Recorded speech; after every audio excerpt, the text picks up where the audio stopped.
Jesucristo dejó muchas declaraciones y frases que nos impactan hasta el día de hoy. Una de ellas fue que podamos acumular tesoros en el cielo. Nos cuesta entender ese concepto, porque el tesoro, el dinero, los bienes, siempre los asociamos con lo material, con lo pasajero. Sin embargo, ya hemos podido ver hasta esta altura de nuestro estudio de que las bendiciones de Dios no solo se manifiestan en lo material. Hay muchas cosas que le llamamos intangibles, pero también está lo material. Entonces, ¿qué de todo esto puede trascender a lo eterno? La verdad que nos damos cuenta de que es un cambio de actitud, es un cambio en cómo nosotros vivimos. Finalmente es cómo orientamos nuestra vida. En este capítulo podremos estudiar el caso de varios personajes bíblicos que nos dan un ejemplo, aterrizan para nosotros este concepto para que lo podamos vivir nosotros también. Quédese con nosotros en este nuevo capítulo de Lecciones de la Biblia.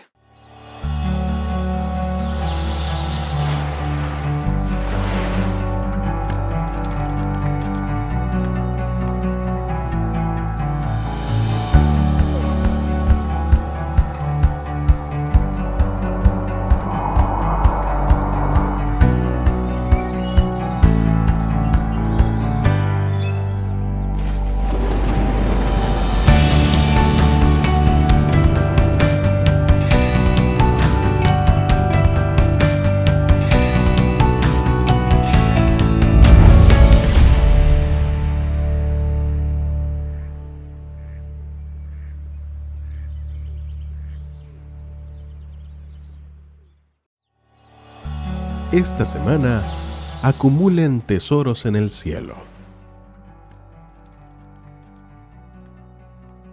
¿Qué aprovecha el hombre si gana todo el mundo, pero pierde su vida? ¿O qué puede dar el hombre por su vida? Marcos, capítulo 8, versículos 36 y 37.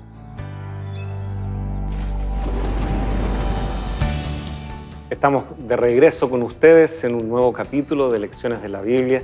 Gracias por su compañía junto a nosotros.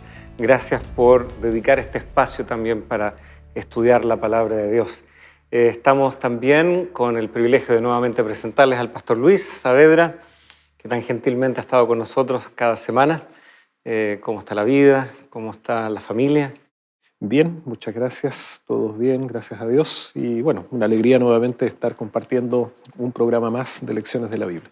Sí, estamos en pleno periodo estival también, todavía hay bastante recambio también. Algunos tal vez han viajado a ver a la familia o tener un merecido descanso. Ya el tiempo vuela y ya rápidamente habrá que volver al trabajo, pero estamos en meses en donde hay mucho público flotante también en algunas de las congregaciones, en las iglesias, pero qué bueno que nos una el poder estudiar la Escritura y tener el privilegio de ir a la iglesia el día sábado, estemos donde estemos, y encontrarnos con una familia que espera el pronto regreso de Jesucristo. Tenemos delante de nosotros un estudio que tal vez se circunscribe en definir en la práctica una expresión que está ahí en los evangelios, que está en los labios de Jesús, esto de hacernos tesoros en el cielo. Así que vamos a hacer un recorrido bien interesante. Muchos personajes de la Biblia nos van a ayudar a entender qué significa en definitiva esto. Así que, queridos amigos, antes de ir a revisar la vida de muchos hombres, patriarcas y personajes bíblicos ilustres, vamos a, como siempre, invitar la presencia de Dios y que pueda ser un estudio entonces provechoso para cada uno de nosotros. Vamos a orar. Señor, en esta hora queremos una vez más agradecerte por tu fidelidad, por tu grandeza, por cómo tú has sido bueno con nosotros y nuestra familia. Estamos también en un momento del año en donde buscamos el descanso, buscamos ese merecido reposo de algunos de los eventos que han marcado el año, en el trabajo, en tanto que hacer.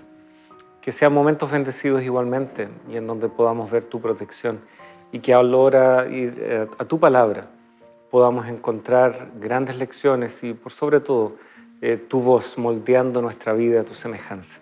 Lo pedimos en el nombre de Jesús. Amén. Amén. No acumular tesoros en la tierra, sino acumularlos en el cielo. Es una frase que suena bien y tiene mucho contenido, pero que creo que también tiene que, como otros conceptos en la Biblia, ser aterrizado también. Por ejemplo, la fe. Tenemos una potente declaración, una potente definición de la fe en Hebreos capítulo 11, pero luego será la vida de muchos personajes, incidentes claves, los que nos ayudan a entender lo que es la fe también. ¿En qué sentido esto de acumular tesoros en el cielo necesita también ser tal vez ejemplificado en la vida y experiencias tal vez de algunos de los personajes que vamos a ver ahora? Bueno, el texto que tú mencionabas está ahí justamente en Mateo capítulo 6. Está dentro del contexto de lo que ya hemos mencionado en otras lecciones. Estamos hablando ahí del Sermón del Monte. La verdad es que el Sermón del Monte para mí ilustra muy bien, yo a veces lo defino en una frase, ¿no? Es la experiencia del discipulado reflejado en estos principios del reino, donde tal vez un elemento fundamental o clave en la experiencia del discipulado es aprender a vivir una dependencia en Dios, finalmente. Es decir, es la negación de uno mismo y el poner nuestra confianza totalmente en Dios. Y habla de un proceso, ¿no? De un proceso de crecimiento en este sentido, es decir, donde nosotros dejamos fuera el yo, donde dejamos fuera, por lo tanto, esa independencia, ¿no? que a veces creemos tener, y comenzamos justamente ahora a caminar de la mano del Maestro, siguiendo su senda. Y en ese contexto, Jesucristo plantea esto en el versículo 19, no os hagáis tesoros en la tierra, donde la polilla y el moho destruyen y donde ladrones entran y hurtan, sino haceos tesoros en el cielo, donde ni la polilla ni el moho destruyen y donde ladrones no entran ni hurtan, porque donde esté vuestro tesoro, allí estará también vuestro corazón. Entonces Jesús confronta dos cosas. Por una parte, lo que nos parece concreto y duradero, que es lo que vemos en el aquí y en el ahora, por decirlo así, lo tangible. Y él habla aquí, ¿no es cierto?, de estos tesoros representados por el aspecto de lo material. Y al mismo tiempo también la invitación es a hacer tesoros en aquello que está fuera de lo que es temporal, porque habla aquí, por lo tanto, del cielo, ¿no? Donde no hay ladrón, donde no hay polilla, donde no hay moho, es decir, donde no hay corrupción. Y finalmente Jesús cierra con esto, porque donde esté vuestro tesoro, ahí estará vuestro corazón. Es decir, la invitación de Cristo, en otras palabras, concuerda bastante bien también con lo que menciona al final de este capítulo 6, ¿no? Que es esta invitación a un reordenamiento de nuestras prioridades, entonces. Porque Jesús dice en el 6:33, más buscar primeramente el reino de Dios y su justicia, y todas estas cosas os serán añadidas. Entonces, está hablando, digamos, directamente a nuestro corazón, a nuestra conciencia, a entender que la vida en este mundo no puede estar únicamente centrada en aquello que es lo material y lo temporal, sino no puede despojarse la vida verdaderamente de lo que significa la presencia de Dios y el hacer de Dios, por lo tanto, y de nuestra relación con Dios, la prioridad que debe permear finalmente el resto de nuestra conducta y nuestra vida en todo lo que somos, en todo lo que hacemos y hasta incluso en todo lo que tenemos. Y yo creo que ahí se marca esa gran diferencia, porque la vida del mundo hoy, o el pensamiento del ser humano, es prácticamente actuar de manera disociada o separada de Dios, como si lo religioso, o mejor dicho, la religión o la fe o la vida de comunión con Dios fuera un elemento totalmente aparte de lo que yo puedo hacer en mi diario vivir día a día, ¿no? No, y algunos tal vez, queriendo ser un poco mejor que eso, dicen, no, eso es para una etapa de la vida, ya para la vejez, para esos momentos finales de la vida, ahí ya puedo orientar mi vida hacia Dios. Y se suele asociar que tal vez los jóvenes tienen menos interés en la religión o cosas de esa naturaleza, y a veces es todo lo contrario. De hecho, los niños, los jovencitos, a veces tienen percepciones espirituales respecto a cómo ven la vida, a veces hasta más maduras que un adulto que puede tener más años, Exacto. pero ha quedado pegado tal vez en la infancia de lo que es la vida espiritual. Y es curioso el versículo 21 que cierra allí, porque alguien puede decir, no, para mí Dios es importante, o para mí que Dios venga pronto, eso es muy importante. Pero de luego Jesucristo nos invierte esto, porque no basta con que declaremos o digamos en teoría que algo es de una cierta manera. Jesucristo nos dice, mira, ¿dónde está lo valioso para ti? ¿Dónde está en la práctica lo valioso? ¿Qué es lo que proteges? ¿Dónde vas cuando tienes, ¿no es cierto?, cosas importantes o significativas? ¿Con quiénes estás? ¿Tu tiempo? ¿En qué es lo que pasas mayor tiempo? ¿En qué es lo que inviertes sin que te duela? ¿En qué cosas gastas frugalmente sin que eso te afecte? Muéstrame eso y ahí yo te voy a decir dónde está tu corazón. Ahí es donde está concretamente. Si uno puede decir, mis hijos son lo más importante, pero no paso tiempo con ellos. Es un buen decir, se esperaría que yo dijera eso, pero en la práctica mi corazón no está puesto ahí porque ellos no son nuestro tesoro. Exacto, es decir, finalmente son nuestros hechos o nuestras acciones lo que reflejan el interés real de nuestros pensamientos, ¿no? Sí. Y claro, y en este contexto, digamos, el corazón representa, simboliza justamente todo lo que es la mente y nuestras motivaciones, finalmente. Es decir, aquello a lo cual valoramos es a lo cual más le ponemos la intención, la voluntad y la preocupación.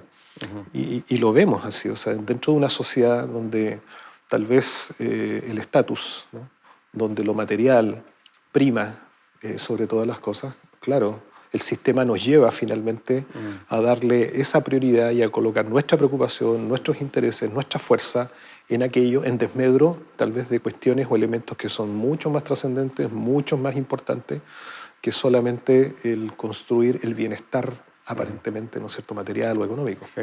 Bueno, hace ya 2 capítulos atrás veíamos lo de las ofrendas y uno piensa, ¿no?, a la luz de esto, ¿dónde está mi tesoro? ¿Dónde está mi corazón?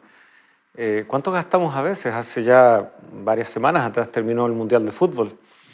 ¿Cuánto se gastó tal vez en esa reunión de amigos para ver un partido de fútbol? Y no nos dolió. No sentimos que era dinero que estuviéramos ni gastando ni despilfarrando. ¿O cuánto te gastaste para ir a Qatar? O si es que alguien viajó a Qatar, ¿no es cierto? A varios miles de euros probablemente costaba, y a algunos no les dolió, o fue una inversión que sentían que valía la pena. Y sin embargo después decimos, no, pero Dios es lo más importante. Pero en la práctica en concreto. Y yo creo que aquí es donde la vida de estos personajes nos muestra de manera muy clara, casi actuada para nosotros, porque como que se nos pasa esta película en nuestra imaginación al leer los episodios de la vida de estos hombres y mujeres y podemos ver, es ese tipo de vida, es ese tipo de decisión, es ese tipo de valentía realmente lo que determina de que eso es importante y que mi vida está orientada hacia el reino de los cielos y no a lo pasajero y temporal que está sujeto a que me lo roben, que se queme, se pierda, se inunde. Y vivimos aquí en un país con bastante terremoto y cosas. Tenemos volcanes, tenemos terremotos. Justamente es un país muy bendecido en esas cosas. ¿Ya? No nos extraña que algo que nos parece tan firme y sólido como un edificio termine agrietado y hay que demolerlo. Sin embargo, algunos piensan que ahí está, ¿no es cierto?, el valor de las cosas. Claro, fíjate, o sea, son elementos que nos otorgan una falsa seguridad. Y ese es el punto. Es decir, finalmente, todo lo que nosotros podamos hacer con nuestro esfuerzo humanamente y construir con nuestro esfuerzo humanamente, tenemos que ser conscientes que es algo que no va a durar para siempre. No es permanente, es solo por un tiempo, es temporal. Por ejemplo, eso nosotros lo podemos ver prácticamente muy, muy graficado en cuestiones, ¿no?, como tan cambiantes como puede ser una situación económica de un momento a otro, ¿no? Colocas todo tu esfuerzo, toda tu confianza, inviertes todo en una empresa, crees que es el mejor camino y resulta que viene una crisis económica, una debacle y te quedas sin nada. Y toda la seguridad que tenías en eso, ¿dónde está? Se derrumba juntamente con aquello que terminó. Entonces, se me viene a la mente un poco el pensamiento de lo que Salomón nos dice en Eclesiastés también. Todo es vanidad. Y esa expresión, ¿no?, la palabra vanidad, en el contexto de lo que Salomón lo utiliza ahí en el Antiguo Testamento, es la idea del vapor. O sea, y el vapor finalmente, ¿qué es? El vapor es algo que se desvanece, es decir, al momento que sale en la ebullición, ¿no?, alcanza la temperatura del agua y se transforma en vapor, al llegar al aire eso ya no existe, ya no está. Y Salomón reiteradamente nos dice, ¿no?, que todo lo que el hombre haga finalmente, lejos de Dios, sin esa relación íntima, personal con Dios y sustentado, por lo tanto, en los principios y en la voluntad de Dios, terminan siendo vapor, es decir, se fuma, se desvanece. Y entonces tal vez esta invitación de Cristo es justamente a reflexionar sobre aquello. Es decir, si pienso construir seguridad, tranquilidad, humanamente, frente a las cosas que para mí son relevantes, tangibles, que yo puedo tocar, ¿no?, me equivoco, dice el Señor. Porque todo lo que yo levante sin Él, finalmente, no es una buena inversión. Pero lo que yo pueda construir junto a Él, e incluso a través de lo que Él me ofrece, puede ser una buena inversión desde el punto de vista espiritual y de la trascendencia de lo que significa la eternidad.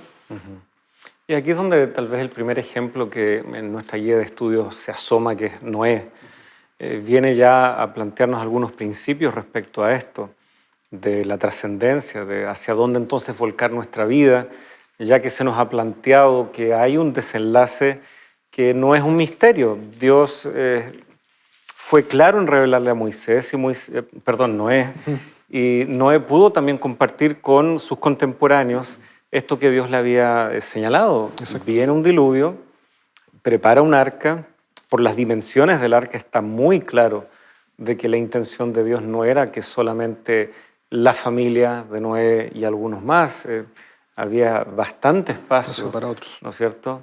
Y sin embargo, muchos simplemente tenían sus tesoros aquí. No entendieron de que poner los tesoros en el plan de Dios, en este plan de restaurar que Dios tenía respecto al mundo, eso realmente iba a ser trascendente. Ellos optaron por el aquí y ahora, como tú lo mencionabas. Y creo que también hoy podemos encontrarnos con una sociedad que tal vez entiende de que este mundo en algún momento se va a acabar. Mucha gente tiene conciencia de la escasez de los recursos naturales, por ejemplo, y que, bueno, si todo sigue así por los ciclos que vemos en el universo, tal vez nuestro Sol se va a extinguir en unos cuantos miles de años más, como algunos calculan. Pero no es ese fin el que Dios nos presenta. Es un fin en donde Él interviene para establecer una vez más el bien, traer bendición y acabar con el pecado y el mal y el sufrimiento. Pero mucha gente se rebela contra esta idea.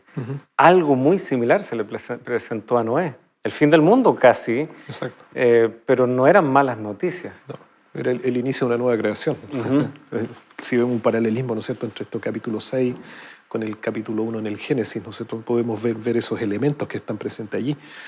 Pero claro, como tú mencionas, primero tal vez señalar también que el relato de Génesis capítulo 6, del diluvio, que para algunos parece ser, ¿no es cierto?, una leyenda, un mito, leyenda, ¿no es cierto?, una cuestión que se incorpora dentro del contexto del relato bíblico, de ciertas creencias culturales, ¿no? No es eso. Es decir, nosotros tenemos que entender la literalidad de lo que aparece aquí en Génesis. Es decir, estamos hablando de relatos que son totalmente verídicos. Es decir, Génesis está hablando de un diluvio que realmente ocurrió, de circunstancias que rodearon, digamos, en ese momento, en esa esfera, en ese tiempo histórico, actitudes del ser humano, lejos del corazón de Dios, hombres que actúan finalmente ligados a la maldad, porque fíjate, por ejemplo, dice capítulo 6, versículo 9, estos son los descendientes de Noé. Noé, hombre justo, era perfecto entre los hombres de su tiempo, caminó Noé con Dios y engendró Noé, ¿no es cierto?, a sus hijos, a Sem, Cam y Jafet. Y aquí la Biblia define a Noé con ciertas características particulares que, si nosotros vemos, se contraponen a la conducta natural del mundo de aquel tiempo. Mientras los hombres de aquel tiempo, dice la Biblia, se había corrompido la tierra delante de Dios y estaba llena de violencia, y miró Dios, ¿no es cierto?, esta corrupción. O sea, el corazón del ser humano era tendiente solamente hacia la maldad. Dice la Biblia que durante este tiempo, por lo tanto, los hombres vivían en la violencia y, por decirlo de alguna manera, se había institucionalizado la violencia como un medio, una forma de remediar sus situaciones o su vida. Algo que yo creo que está siendo también una realidad hoy, ¿no? Y para muchos ese era el tesoro, así era como había que vivir para prosperar. Exacto. Queridos amigos, vamos a seguir desarrollando un poco más esto de la vida de Noé y cómo nos enseña colocar nuestros tesoros en el cielo. Ya estamos de regreso.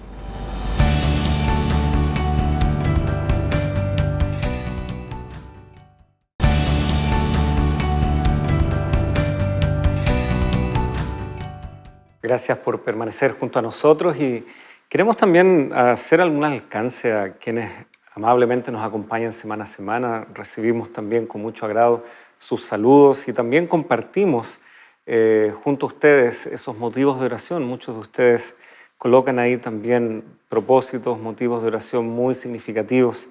Y tenemos una combinación de aquellas cosas acá. Por ejemplo, nuestra amiga Fátima Santos, que nos escribe desde Miami. Ella escribe así: gracias pastores por compartir sus conocimientos, por enseñarnos a la luz de la palabra de Dios estos temas tan importantes en estos últimos tiempos. Bendiciones a todo el equipo en general. Y sin lugar a dudas, querida amiga Fátima, aquí hay un gran equipo. También está al servicio de cada uno de ustedes. También tenemos a Sonia Suárez. Ella expresa así: gracias pastores por estas enseñanzas tan importantes para nuestra vida. Son tan esenciales en cuanto a la muerte y después de ella. Dios los bendiga. Esto sin lugar a dudas relacionado con nuestra serie anterior. También Fabián Barreiro, él usualmente nos escribe también muy tempranamente cuando sale cada capítulo allí en nuestra plataforma de YouTube. Excelente, muchas gracias, bendiciones, nos escribe él. Ana María Domínguez Brown, ella es una hermana de iglesia que tengo el gusto de conocer. Ella también nos escribe: es un privilegio escuchar esta lección por los expositores. Dios los bendiga. Bendiciones también para usted, querida hermana Ana María. Y también Eudis Almonte, que también semana a semana ella va compartiendo con nosotros tanto algunos de sus pedidos como también expresando su cariño por este equipo. Os saludo con mucho cariño desde Madrid, España. Oren por mi familia y por todo el mundo. El mundo anda muy mal, escribe ella, pero Dios está al control. Sin lugar a dudas, ese también es nuestro anhelo y nuestra confianza de que, a pesar de todo lo que vemos en el mundo, Dios sigue al control y va cumpliendo fielmente sus promesas. Gracias por el cariño, gracias por la sintonía y el acompañarnos semana a semana de diferentes partes de este mundo. Nos une la palabra de Dios. Estábamos hablando acerca de Noé y cómo había tal vez una forma de vivir y de que nos fuera bien en esa época. El mundo y sus pensamientos tendían al mal, nos estabas tú recién comentando. Sin embargo, Dios desafió a Noé. Exacto.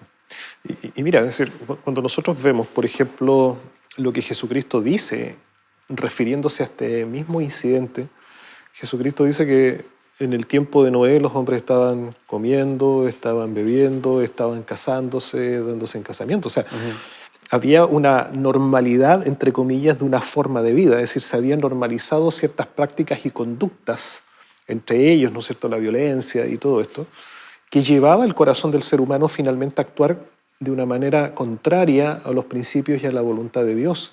Y parece ser que el corazón de ellos se cerraba de tal forma que ya no estaban dispuestos a escuchar. Pero sin embargo, Noé resalta como un individuo, una persona, un personaje que se distingue dentro de lo que es la conducta normal de la sociedad de aquel tiempo.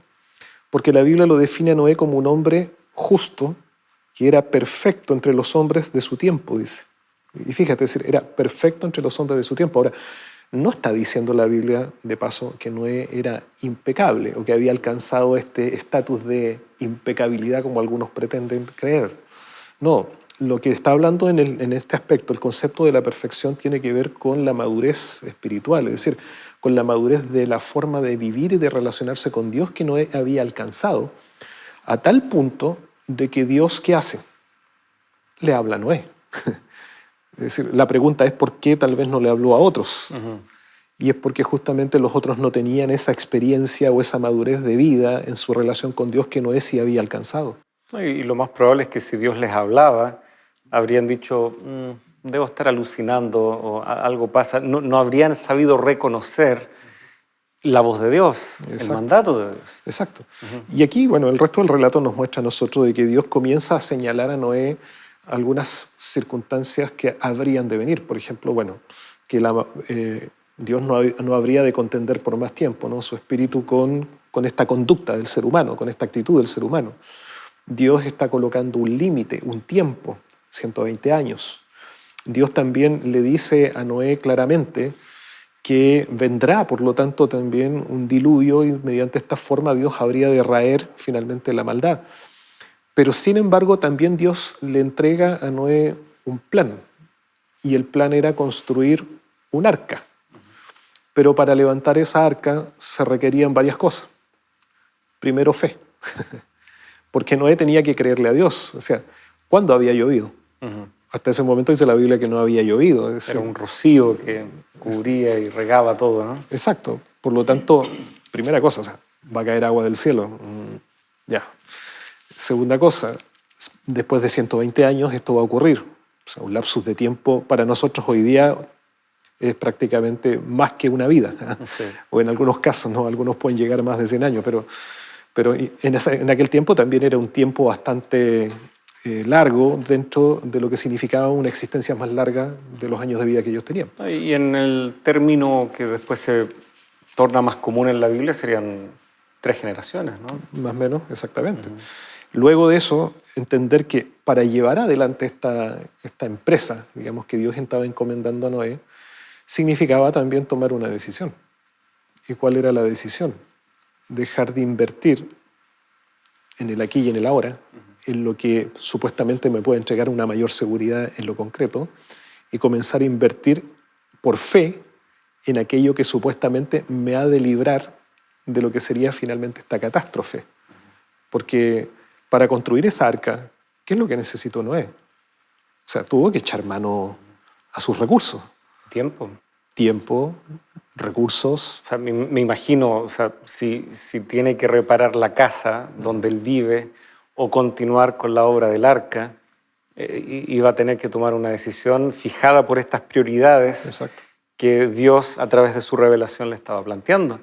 Y ahí vemos, ¿no es cierto?, cómo acumular tesoros en el cielo tiene esa connotación.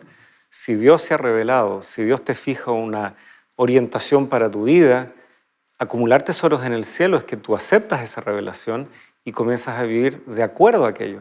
No de acuerdo a la moda, tendencia, lo que es común, lo que es aceptable o lo que es aplaudido en tu época o a la luz de la opinión de tus contemporáneos. Así que Noé ciertamente nos deja un gran desafío acá.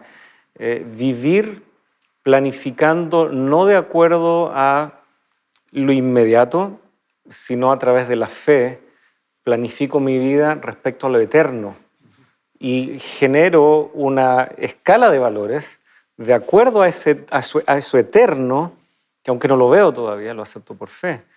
Tremendo. Ahora, y también hay un equilibrio aquí, porque no dejo de cuidar lo que es básico y que necesito en el aquí, en lo permanente. Pero mira la fe, es decir, pero invierto lo que tengo hacia aquello que me va a llevar finalmente a lo eterno. Con miras a lo que trasciende. Exacto. Entonces, si tal vez pudiéramos tomar un poco del ejemplo de Noé y llevarlo de una manera a la aplicación a lo que nosotros hacemos hoy. Hemos dicho un concepto importante, Dios nos bendice. Pero Dios nos bendice ¿para qué? Para hacer bendición. Entonces ahí surge una pregunta, sobre todo yo creo que esta pregunta es muy importante para aquellos que somos cristianos y no somos ignorantes de quién es Dios. Es decir, ¿dónde en realidad estamos construyendo? O sea, ¿será que estamos construyendo pensando así como Noé hacia lo eterno? ¿O será que nos estamos entrampando también, aun cuando profesamos la fe, somos cristianos, creemos en Cristo Jesús, creemos en su salvación, creemos en su segunda venida, pero finalmente cuando vivimos en el día a día estamos pensando más en el aquí, en el ahora, y estamos invirtiendo más en el aquí y en el ahora, y este concepto de que Dios me bendice para hacer bendición como que ya no es tan aplicado, ¿no? Cuando se trata, por ejemplo, a lo mejor que tengo que invertir, como decías tú, en un bien raíz, en algo material, en algo concreto, en arreglar mi casa, finalmente le doy la fuerza y la prioridad a aquello y pregunto, ¿y qué de esos tesoros que Dios me encomienda que también puedo invertir favoreciendo y siendo bendición para el engrandecimiento de lo que es el reino de Dios en esta tierra, la predicación del Evangelio? ¿No?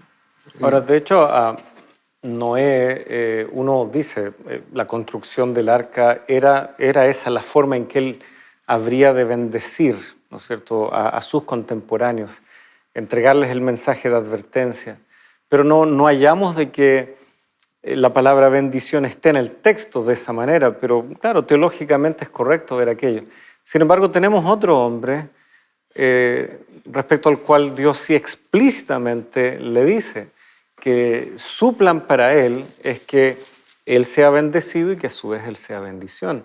Y aquí creo, ¿no es cierto?, se nos abre la puerta también para ver un interesante contraste entre este hombre, Abraham, y su sobrino Lot. Exacto. Porque ambos comienzan el viaje. Lot va con Abraham.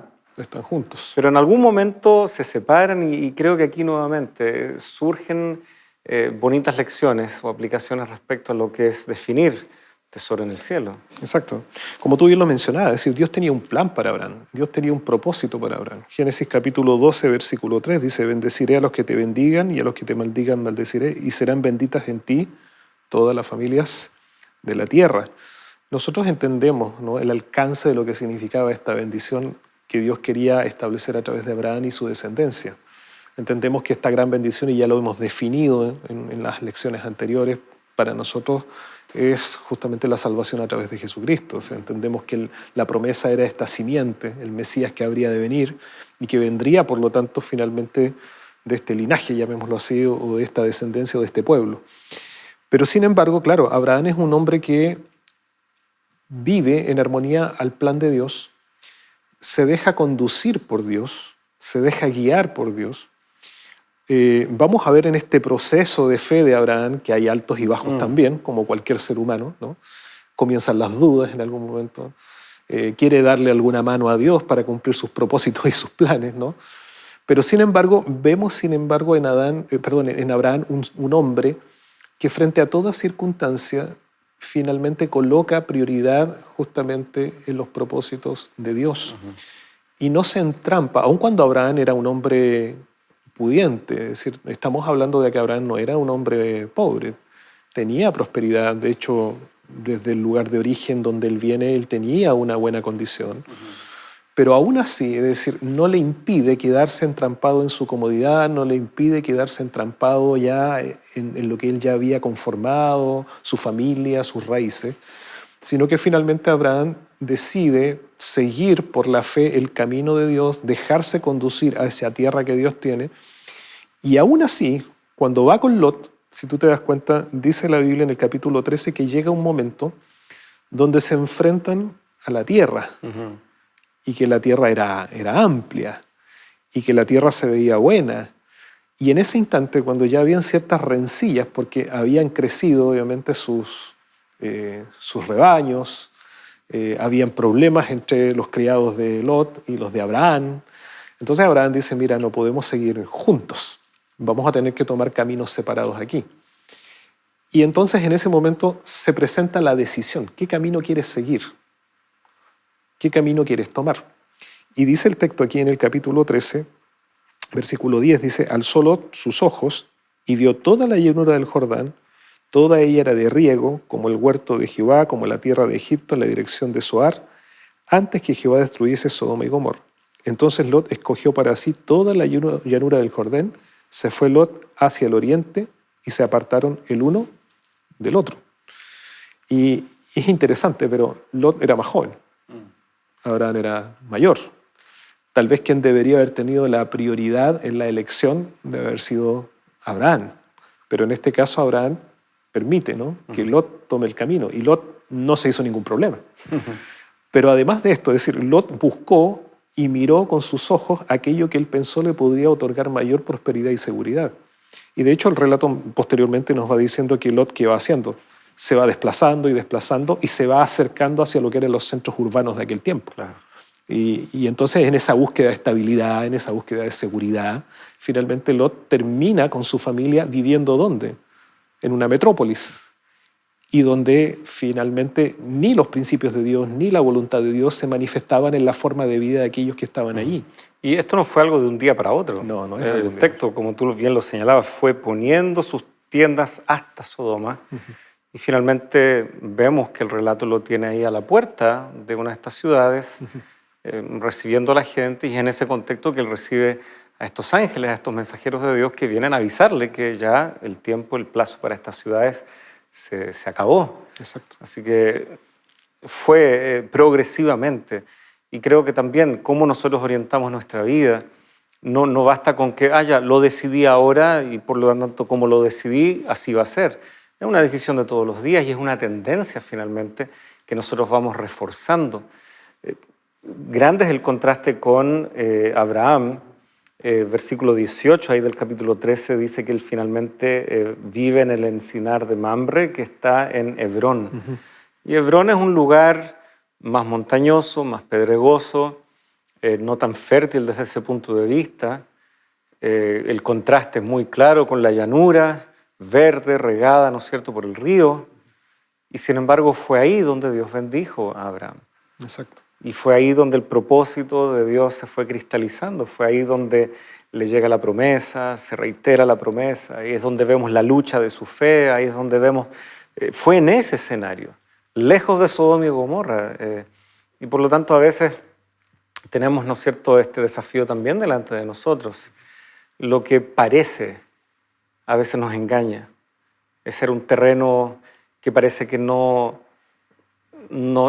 era congruente con lo que Dios le había dicho. Yo te voy a bendecir, pero pareciera que la bendición está ahí donde el pasto crece, donde hay riego abundante. Pareciera que ahí está la bendición. Dios nos va guiando y muchas veces la bendición viene velada. Exacto, mira, se me viene a la mente, ¿no?, como uno de los salmos también declara y denota esta actitud, ¿no? Cuando a veces los justos miramos y vemos cómo el impío, dice el salmista, prospera, ¿no? Sí. Más el que es fiel al Señor aparentemente no tiene esa prosperidad. Y entonces comienza la duda, ¿no? ¿Vale la pena? Es decir, ¿por qué seguir a Dios si finalmente el injusto, el que no actúa rectamente, lo vemos que va caminando, que va avanzando y parece ser como que tiene mayor bendición que nosotros? Pero aquí el contraste está ¿dónde? Que uno invierte para lo temporal, mientras que el otro invierte hacia lo eterno. En este caso, el contraste entre Lot y Abraham se ve allí también. Lot decide invertir hacia lo temporal, más Abraham sigue confiando en Dios e invirtiendo hacia lo eterno. Y lo curioso es que son familia, comparten muchas cosas, tienen muchas cosas en común y sin embargo las decisiones son bastante distintas. Queridos amigos, nos quedan todavía algunos personajes que ver en esta búsqueda, ¿no?, en este intento de definir el significado de hacer tesoros en el cielo. Ya regresamos después de esta breve pausa.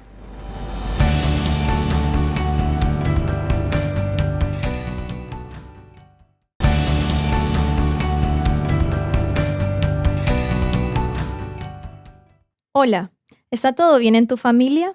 ¿Cómo está tu relación matrimonial? ¿Estás buscando la presencia de Dios en tu hogar? Si bien no hay familias perfectas, con Dios en medio, tu hogar puede ser un refugio en esta tierra. Aquí en mis manos tengo la revista de estudio Entre Familia. En ella encontrarás un material lleno de consejos divinos que te ayudarán a edificar tu vida familiar. Solicítala ya mismo a los números que aparecen en pantalla o escríbenos al correo electrónico esperanza@nuevotiempo.org. Estaremos esperando por ti. Queridos amigos, ya estamos de regreso y quisiéramos reforzar, reiterar la invitación que hace la clase bíblica, la escuela bíblica de Nuevo Tiempo. Preciosas verdades para este tiempo, preciosas verdades que pueden también ayudarnos a orientar nuestra vida para que podamos hacer tesoros en el cielo. Y de hecho hay una lección que se llama así, hay un estudio que ustedes pueden pedir, verdades para el tiempo del fin. ¿Cómo vivir cuando estamos en el umbral de la eternidad? ¿Cómo vivir cuando sabemos que ya Dios tiene un encuentro marcado con su pueblo y anhelamos vivir orientando nuestra vida, nuestras prioridades hacia lo eterno? Así que llame, contáctese. Nuevo Tiempo ha hecho provisión para que este material llegue a su casa de manera totalmente gratuita. Por lo tanto, no desestime esto que llega de gracia, pero que tiene un valor incalculable. Estábamos recién viendo este contraste, ¿no?, entre Abraham y Lot. Ahora tal vez no es tanto un contraste lo que los personajes que podemos explorar nos presentan, sino más bien una dinámica similar entre ambos, un proceso tal vez de maduración, de una mayor profundidad en cuanto a su conocimiento de Dios. Y también están ahí en el Génesis. Pareciera que en el Génesis ya encontramos elementos tan relevantes incluso para nuestros días. Exacto. ¿Qué patriarcas son estos? ¿Cuáles son las ideas y los planteamientos que nos quedan también ahora como desafío para nosotros? Bueno, uno de los casos que podemos ver es el caso de Jacob, ¿no? Primeramente. Y luego podemos analizar también lo que nos menciona el libro de Éxodo en relación a Moisés. Partiendo por el caso de Jacob, ¿no? Este patriarca que viene de esta descendencia. Ya hablamos acerca de su abuelo, Abraham, Así es. ¿no es cierto? Isaac el hijo, y Jacob, ¿no es cierto?, en este caso es hijo de Isaac. El relato nos da a entender lo que pudimos ya analizar en otras lecciones, si bien podemos recordar. Jacob tuvo que huir en un momento. Recordemos que Dios tenía planes para Jacob, Dios tenía propósitos claros para Jacob, Dios quería bendecir a Jacob, la bendición de Dios iba a estar sobre él, Dios lo había señalado así. Pero parece ser que a veces el ser humano actúa ansiosamente, ¿no?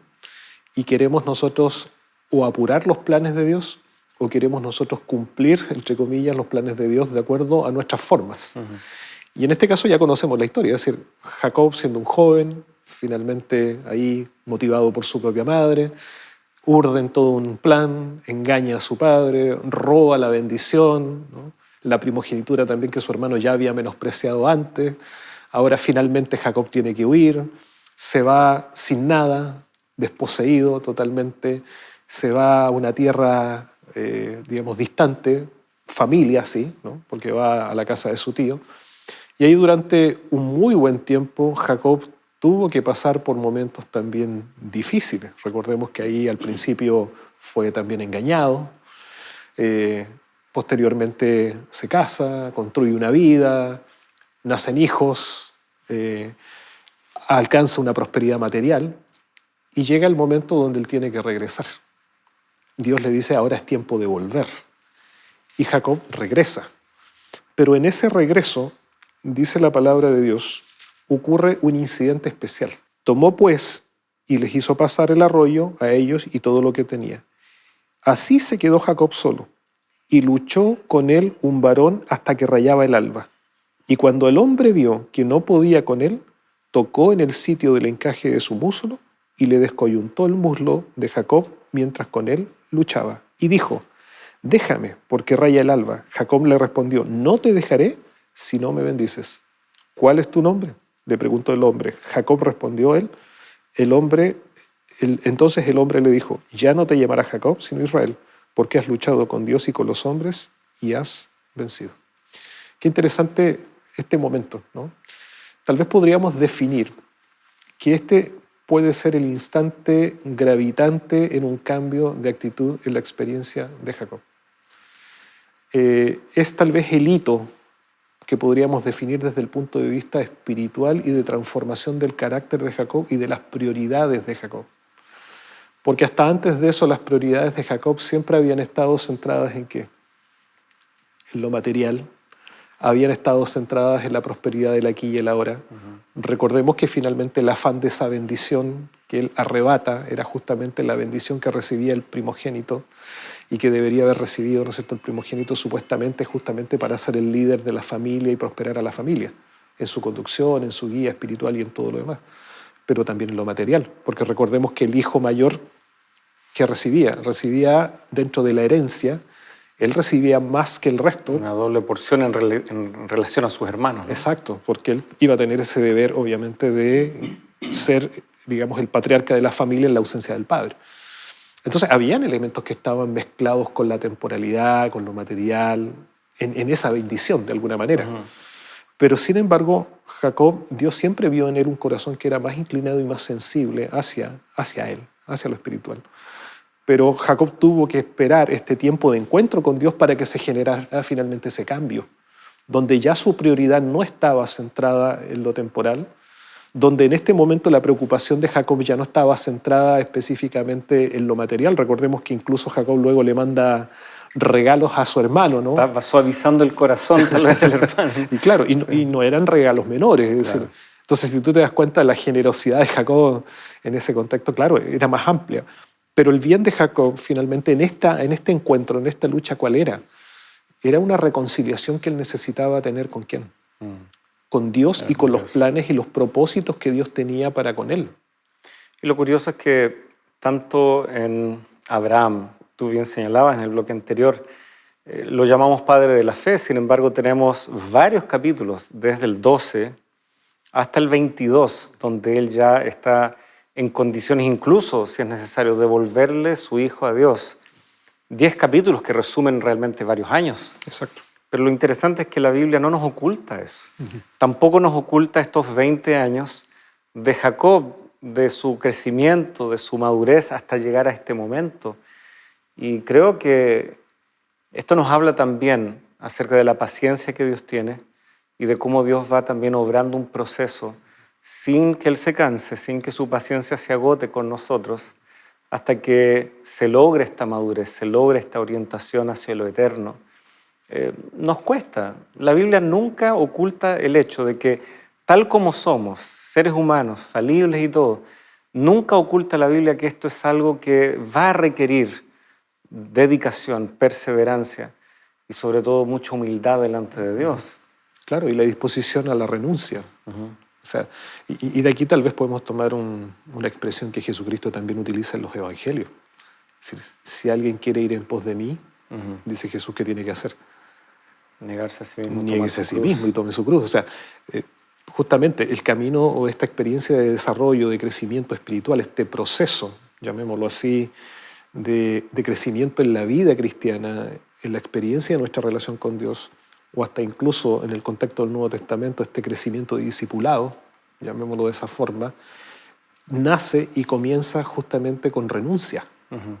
Y la primera renuncia es despojarnos del yo, es decir, la primera renuncia es negarnos a nosotros mismos, a nuestra confianza propia, a nuestra autosuficiencia, a nuestros intereses terrenos, y comenzar a colocar, por lo tanto, nuestra vista, nuestra confianza y nuestra seguridad en aquel que no falla, en aquel que es eterno y que cumple su promesa y que, por lo tanto, nos ofrece algo que es mucho mejor de lo que la realidad de este mundo aparentemente nos ofrece como lo más grande. Así es. Entonces vemos este proceso de crecimiento en Jacob, este encuentro que es gravitante y crucial y que genera un cambio finalmente. Porque fíjate, su nombre cambia. O sea, como le dice, al luchar, ¿no? No te soltaré hasta cuándo. Hasta que me bendigas. Hasta que me bendigas, es decir, hasta que tenga la seguridad de la reconciliación, la seguridad del perdón, la seguridad de la restauración. Y a la luz de todo lo que él ya tenía, no estaba hablando de una bendición material. No. Dios ya lo había bendecido, ¿no es cierto?, en esos 20 años. Y aunque vino a veces en una suerte de competencia con su propio suegro y todo, y sin embargo Dios bendecía a Jacob. En ese aspecto, claramente Jacob tiene en mente otra bendición, y es eso lo que tú estabas señalando.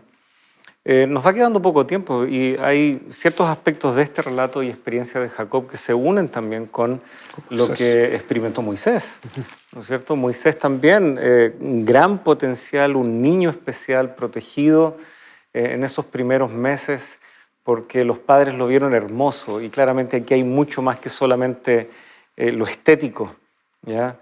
Probablemente ellos entendieron que este niño cumpliría un propósito especial dentro de los planes de Dios. Y de hecho la hermosura de Dios tiene que ver con eso, ¿no? Cuando se lo describe así en los Salmos, contemplar la hermosura de Dios tiene que ver con sus propósitos cumpliéndose, más allá de si es glorioso o grandioso, aunque lo es, pero tiene que también ver con aquello. ¿En qué sentido se parecen la vida de estos dos hombres? Bueno, mira, solo quiero leer un poco Hebreos, porque aquí Moisés está dentro de esta galería, ¿no? Como se llama, de los hombres de la fe, de estos fieles testimonios de que aún con nuestras imperfecciones en las manos de Dios se puede. O sea, podemos alcanzar los planes y los propósitos de Dios que Él tiene. Y dice el versículo 23, dice, por la fe Moisés cuando nació fue escondido por sus padres por 3 meses porque le vieron hermoso, lo que tú mencionabas, y no temieron al decreto del rey.